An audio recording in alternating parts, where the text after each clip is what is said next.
द्रव में बहाव की प्रवृत्ति द्रव में बहाव की प्रवृत्ति द्रव की प्रकृति पर निर्भर करता है। यानी कि पूछा जा सकता है कि क्या द्रव में बहाव की प्रवृत्ति द्रव की प्रकृति पर निर्भर करता है, हाँ कि नहीं। उदाहरण के लिए यदि कमरे के फर्श पर थोड़ा जल गिरा दिया जाए तो यह फैलने लगता है और इसकी आकृति भी बदलने लगती है, किंतु जल का कुल आयतन अपरिवर्तित, उसका आयतन जो है वो अपरिवर्तित रहता है, लेकिन क्या होता है, जल फैलता है। द्रव में परस्पर मिश्रित हो जाने की प्रवृत्ति पाई जाती है, क्योंकि इसमें बहने का गुण होता है। द्रव में क्या होता है, बहने का गुण होता है, इसलिए ये क्या होता है, मिश्रित होता है। आगे हम देखेंगे कि ठोस, यहाँ आएंगे, ठोस के कणों के विसरण का वेग उच्च ताप पर बढ़ जाता है। यानी ठोसों के कणों के विसरण का वेग उच्च ताप पर बढ़ जाता है।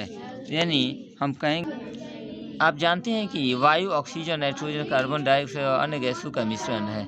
तो हम कहेंगे वायु किन किन चीज़ों का मिश्रण, तो हम कह सकते हैं कि वायु ऑक्सीजन, नाइट्रोजन, कार्बन डाइऑक्साइड तथा अन्य गैसों का मिश्रण है।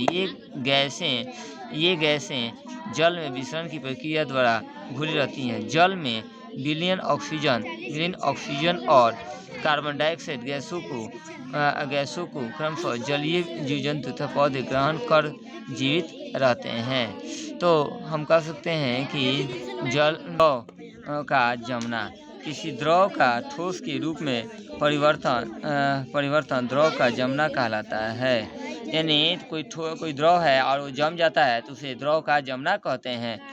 जल कितने डिग्री सेल्सियस पर ठंडा किया जाए तो बर्फ के रूप में परिवर्तित हो जाता है, तो जल को 0 डिग्री सेल्सियस या 273 डिग्री केल्विन ताप पर ठंडा किया जाए तो जल बर्फ में परिवर्तित हो जाता है।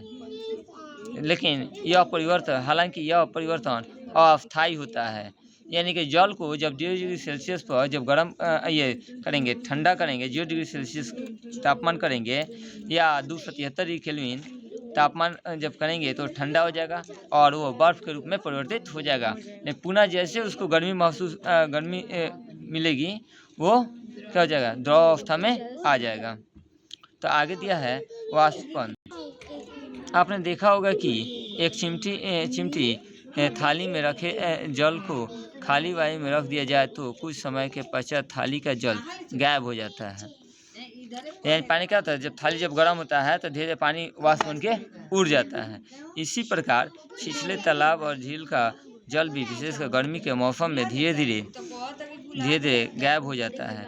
और प्रश्न उठता है कि जल गायब होकर कहाँ जाता है, यह वायुमंडल, ये कहाँ जाता है, आकाश में चला जाता है कि नहीं, वह बादल के रूप ले लेता है। और जब बादल धीरे धीरे भारी होता है तो फिर बारिश के रूप में गिरता है। वस्तुतः जल वाष्प और गैस के रूप में परिवर्तित होकर वायुमंडल में चला जाता है।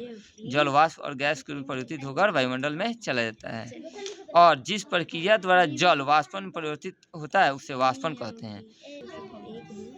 वाष्पन क्रिया की व्याख्या। हम जानते हैं कि द्रव के कण अनवरत गमन करते तथा परस्पर टकराते रहते हैं। वायु में खुला छोड़ देने पर वे वायु के कणों के साथ भी टकराते रहते हैं। ऐसी अवस्था में द्रव की सतह वाले द्रव कण अतिरिक्त ऊर्जा प्राप्त कर लेते हैं। उनकी ऊर्जा इतनी बढ़ जाती है कि इस पर द्रव के भीतरी कणों का आकर्षण समाप्त हो जाता है।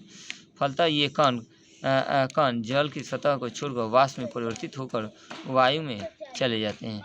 वाष्पन को प्रभावित करने वाले कारण लिखेंगे कि देखो यहाँ पे दिया हुआ है कि आर्द्रता, वाष्पन के वेग पर वायुमंडल की आर्द्रता का काफ़ी प्रभाव पड़ता है। पहले यह जान लेना आवश्यक है कि आर्द्रता क्या है।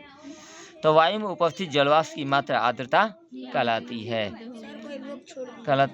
पर किंतु एक निश्चित ताप पर वायु में जलवाष्प की अधिक से अधिक एक निश्चित मात्रा ही उपस्थित रह सकती है। पृथ्वी पर यह अधिकतम मात्रा भिन्न भिन्न क्षेत्रों में भिन्न हो सकती है। दूसरे शब्दों कह सकते हैं कि जब वायु में एक निश्चित ताप पर उपस्थित जलवाष्प की मात्रा उस ताप पर सामान्यतः उपस्थित जलवाष्प की मात्रा से अधिक रहती है तब वायु आर्द्र कहलाती है। इसके विपरीत जब उस ताप पर वायु में सामान्य मात्रा में जो कम जलवाष्प उपस्थित रहता है तब वायु शुष्क होती है। यह वायुमंडल में अगर जल की मात्रा होगी तो आर्द्रता कहलाएगी, और वायुमंडल ये होता है ठंडी के दिनों में और बरसात के दिनों में, ठीक है। लेकिन जबकि सबसे ज़्यादा आर्द्रता ठंडी के दिनों में होता है और शुष्क गर्मी के दिनों में होता है, ग्रीष्म काल में। कहा गया आर्द्रता आर्द्र वायु में वायु द्रव का वाष्पन बहुत कम होता है, जबकि शुष्क वायु में वाष्पन शीघ्रता से होता है। इसलिए भींगा हुआ कपड़ा शुष्क वायु में शीघ्रता से सूख जाता है, जबकि आर्द्र वायु में सूखने के लिए यह अधिक समय। देखते हैं कि ठंडी के दिनों में कपड़ा सूखने में ज़्यादा समय लगता है और गर्मी में तुरंत डाले तुरंत सूख गया। क्यों? क्योंकि नमी कम है, आर्द्रता कम है, इसलिए वो जल्दी सूख जाता है।